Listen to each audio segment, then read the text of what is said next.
Bosh qahramonning ko'zguga qarab, bu kim o'zi deb hayron bo'lishi bilan boshlanadi. U ko'zguda o'ziga juda o'xshaydigan, lekin g'alati bir yigitni ko'rib, ismini so'raydi. Aksidagi yigit: "Ismim Li Hoyol" deb javob beradi. Ko'zgu qarshisida turgan odam esa vaqor bilan: "Mening ismim Grandfel Claudi Orpheus Romeo, buyuk sulola merosxo'riman" deydi. Buni eshitgan haqiqiy Hoyol dahshatga tushadi. Tamam, hammasi tugadi deb o'ylaydi. Shunday qilib u o'tmishini eslaydi. Aftidan u 12 yil oldin, ya'ni 8-sinfda o'qib yurgan paytlarida yaratgan o'sha personajiga aylanib qolgan edi. O'sha paytda bu personajni chizib, o'zidan faxrlanib kulganlarni eslaydi. Nihoyat bitirdim. Bu mening aslzoda ko'rinishim deb baqirgan edi o'shanda. Hoyol hozirgi ahvolidan nafratlanib o'ylaydi. Bularning hammasi o'sha o'tish davrining asorati edi. Bularning barchasi Archana qit'asining o'yin tarixiga bog'liq edi. Archana virtual olam haqidagi eng afsonaviy o'yinlardan biri edi. O'yin yopilguniga qadar mashhurligini yo'qotmadi, ammo o'yin yopilgan kuni bir narsa yuz berdi. Kozmo kompaniyasi rahbari g'oyib bo'ldi va Archana dunyosi haqiqatga aylandi. Butun dunyo bo'ylab yoriqlar paydo bo'lib, ichidan maxluqlar chiqib kela boshladi. Insoniyat xavf ostida qoldi. Lekin maxluqlar bilan birga o'yin qahramonlari bilan almashgan odamlar, o'yinchilar paydo bo'ldi. Ular maxsus mahoratlar bilan maxluqlarni yengib, qahramonlarga aylanishdi. Hoyol ham qachonlardir o'yinchi bo'lishni orzu qilgandi. Lekin u paytlar birgina virtual uskuna 10 millionlab von turardi. Otasi hatto oylik ijorasini ham to'lashga qurbi yetmasdi. Otasi o'shanda undan uzr so'rab, hech bo'lmasa bemalol o'yin o'ynashingni xohlagandim, degandi. Otasining ishlari orqaga ketib, bankrot bo'lishgan edi. Hoyolning singlisi: "Dada, yig'lamang. O'yin o'ynamasa nima qipti? Men hammasini tushunaman", deb dadasiga taskin berardi. Onasi bo'lsa: "Dadangning aybi yo'q.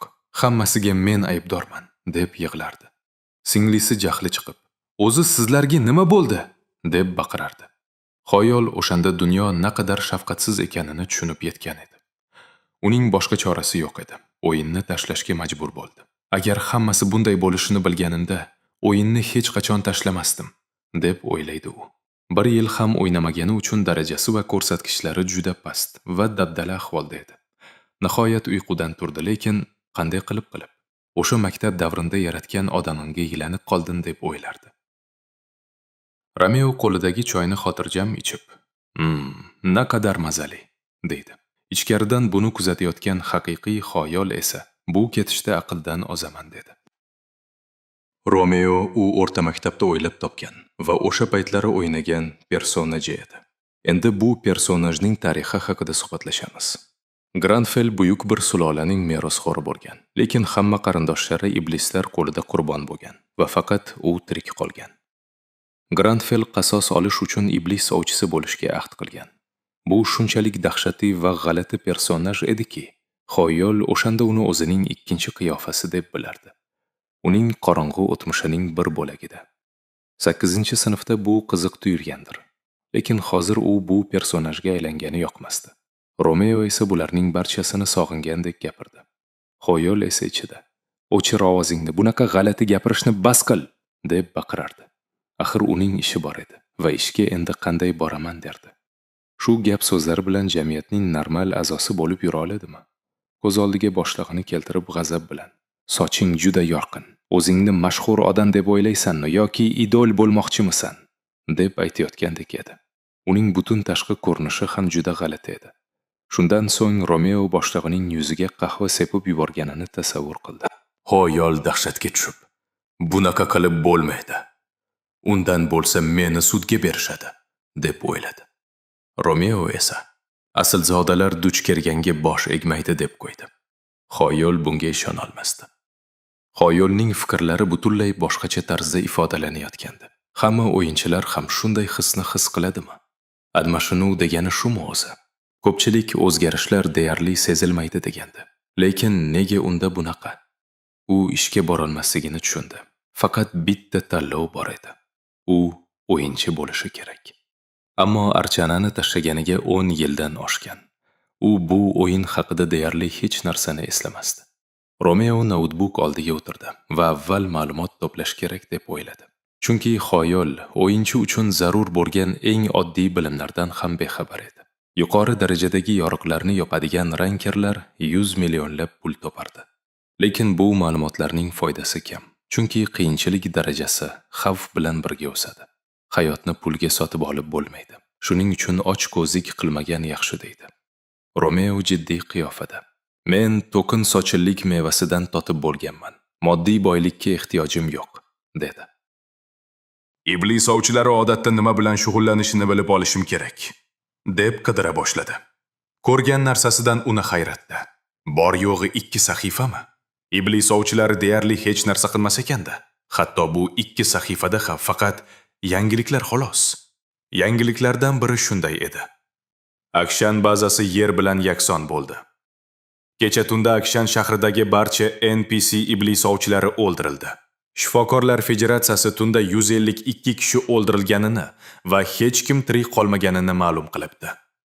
Xoyol suratlarni ko'rib dahshatga tushdi. Akshan bazasi vayron bo'ldimi? Iblis ovchilarining yagona shahri va muqaddas maskani o'sha Akshanmi bu? Ma'lumot kamligiga sabab ular bekorchi bo'lgani uchun emas, balki bu sinflar butunlay yo'q bo'lib ketgani uchun ekanda. Iloyim, iblis ovchilarining oxiratlari obod bo'lsin. 10 yil oldin ham bu sinfni hech kim tanlamasdi. Statistikalari past, daraja oshirish qiyin, mahoratlarni aytmasa ham bo'ladi. Hammasi shunday bo'ldi. Shunday.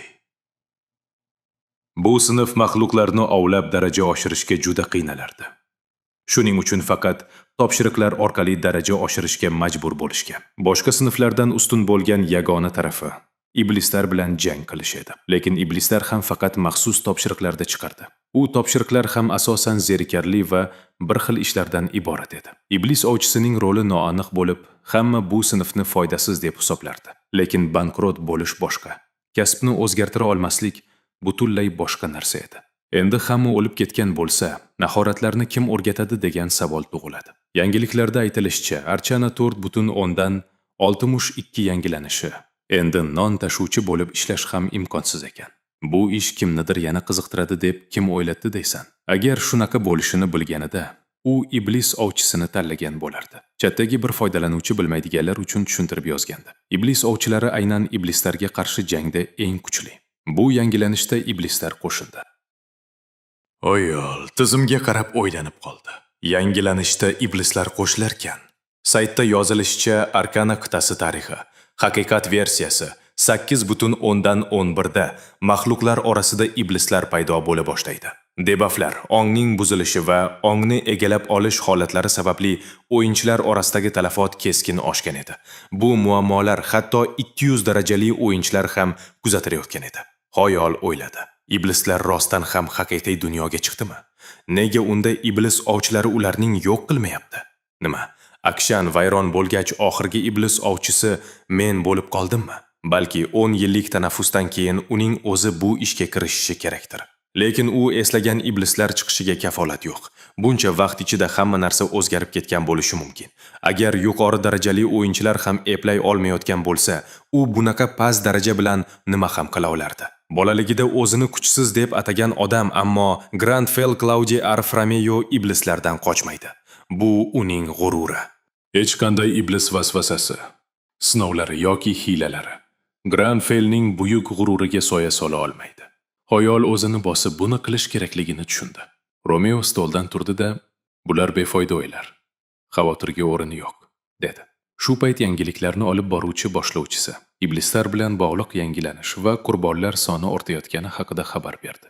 Romeo kostyumini to'g'rilab, yana o'sha g'alati ohangda, buni o'zlari uchun sharaf deb bilsinlar.